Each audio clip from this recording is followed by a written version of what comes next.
بسم اللہ الرحمن الرحیم نحمدہ و نصلی علی رسولہ الکریم اما بعد وعن مطرف عن ابیہ قال اتیت النبی صلی اللہ علیہ وآلہ وسلم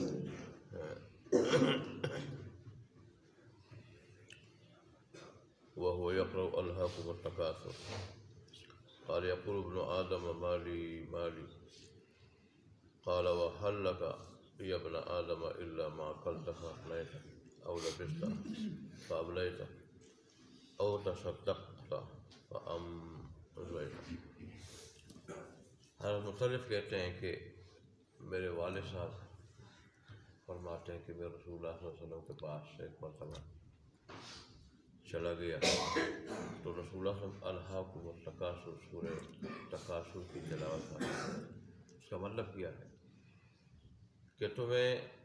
آپس میں ایک دوسرے کے سامنے مال و دولت اور عمارت کے فخر و ناز نے آخرت سے بے پرواہ کر دیا،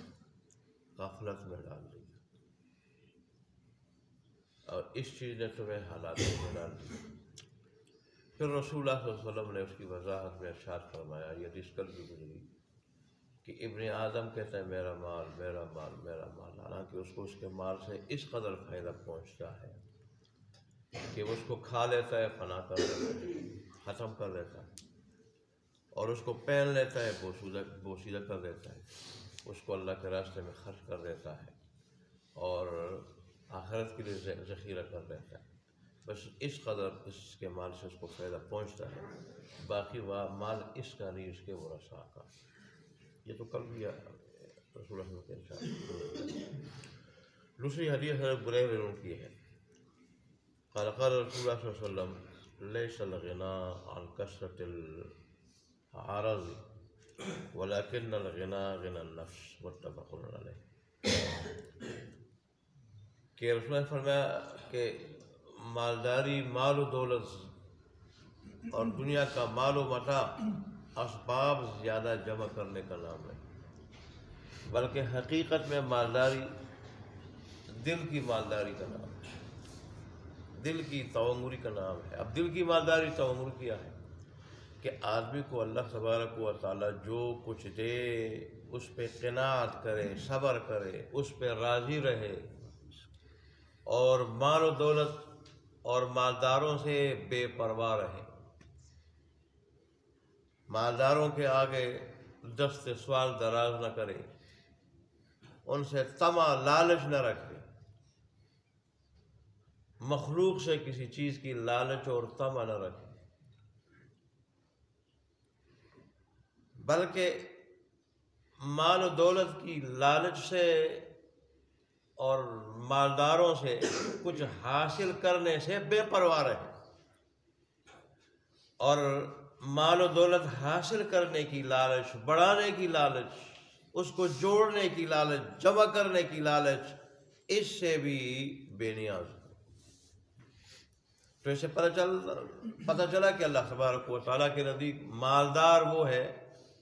جسے مال جوڑنے، جمع کرنے کی لالچ نہ ہو۔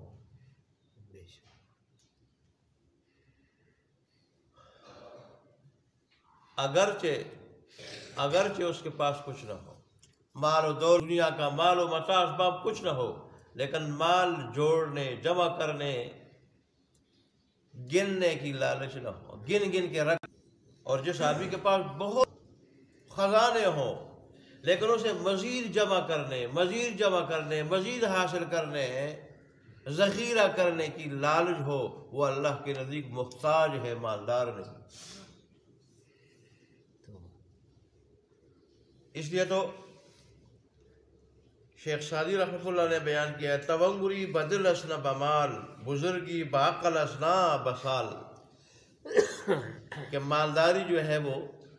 در حقیقت دل کی مالداری، مالداری دل کی مالداری، اور مالداری آدمی کو حاصل ہوتی ہے غنی دل سے، بے پرواہ لالچ سے، دنیا کی لالچ سے، بے پرواہ دل سے، نہ کہ مال سے۔ مال تو جتنا بڑھے جتنا بڑھے جتنا بڑھے، دل کی مالداری نہ ہو، لالچ اور بڑھتی اور بڑھتی اور بڑھتی ہے، حدیث میں تو یہ آیا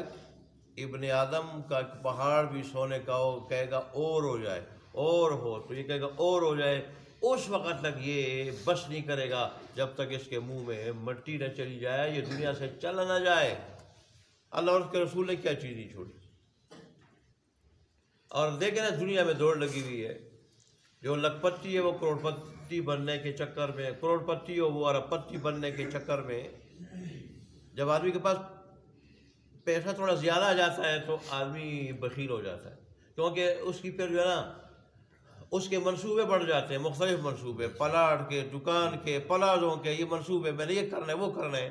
اور کچھ نہ ہو صرف کھانے پینے کے لیے ہو تو یہ کہہ رہے یار تو کچھ نہیں ہو سکتے، خرچ ہی کرو اس کو۔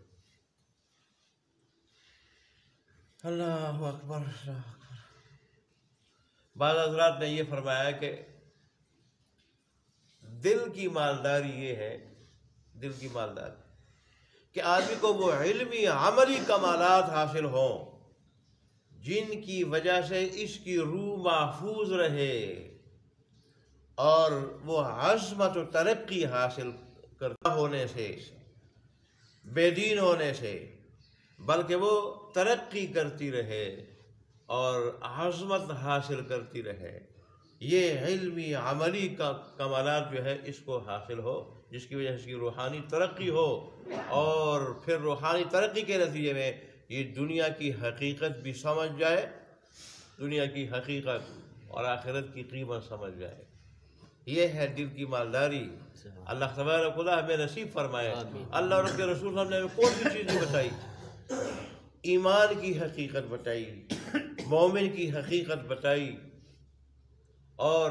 اسی طرح دنیا کی حقیقت آخرت کی قیمت بتائی، اور یہ کہ مومن کا وظیفہ کیا ہونا چاہیے، مومن کی عادات اور خصلتیں کیا ہونی چاہیے، مومن کو کیا کرنا چاہیے۔ اللہ تبارک و تعالیٰ ہمیں اس پہ عمل کرنے کی توفیق عطا فرمائے۔